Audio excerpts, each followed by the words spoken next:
ঢাকার আবহাওয়ায় কাকের সংখ্যা কমে গেলেও বাড়ছে রাজনৈতিক দলের সংখ্যা। আসলে একটি রাজনৈতিক দল নতুন হলে আমরা সেখানে কি নতুন দেখতে পাই? ঐতিহাসিকভাবে যদি আমরা দেখি তাহলে দেখি সিপাহী বিদ্রোহের পর ব্রিটিশরা যখন প্রেতাত্মা ভিত্তিক থিওসফিক্যাল সোসাইটি জন্ম দিলেন, সেখান থেকেই প্রথম জন্ম নিল ভারতবর্ষের কংগ্রেস পার্টি।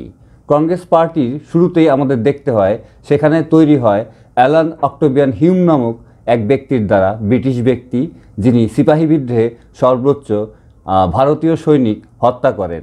এজন্য তাকে অর্ডার অফ বার্থ নামক একটি পুরস্কারে সম্মানিত করা হয়।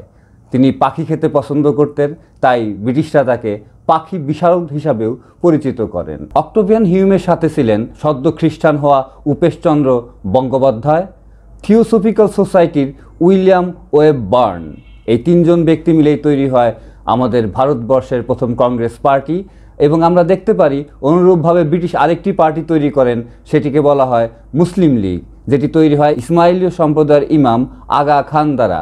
তাকেও একটি উপহার দেওয়া হয়, তাকে মুসলিম রবিনহুড হিসাবে পরিচয় করার জন্য তাকে নাইটহুড উপাধি দিয়ে মুসলিম লীগ তৈরি করে ব্রিটিশ। এই ব্রিটিশের এই দলগুলা তৈরির পদ্ধতি ইস্ট ইন্ডিয়া কোম্পানির মতোই।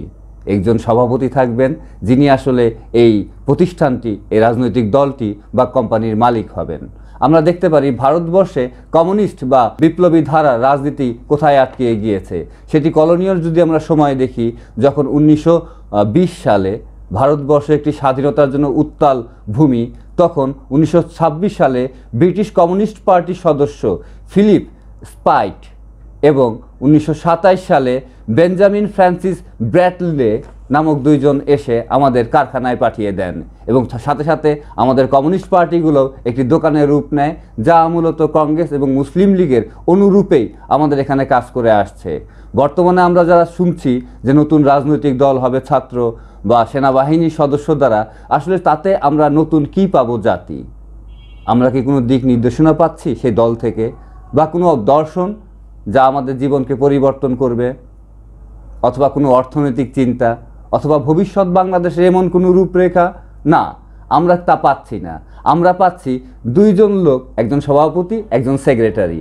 মূলত রাজনীতিতে দীর্ঘ সময় যারা সামনে আসতে পারেনি, এখন বিভিন্ন এজেন্ট বা বলতে পারি বহিঃশক্তির অর্থে এবং শক্তিতে যারা স্বাবলম্বী হয়ে সামনে আসতে চাচ্ছেন নতুন রাজনৈতিক দল নিয়ে, তাদের ভাবতে হবে আসলে মানুষ নতুন কাকে বলে। চানাচুরের প্যাকেট বদল হলে চানাচুর যেভাবে বদল হয় না, সেভাবে রাজনৈতিক দর্শনে যদি নতুনত্ব কিছু না আসে, তাহলে সেই রাজনীতিকে আমরা নতুন রাজনীতি বলতে পারি না।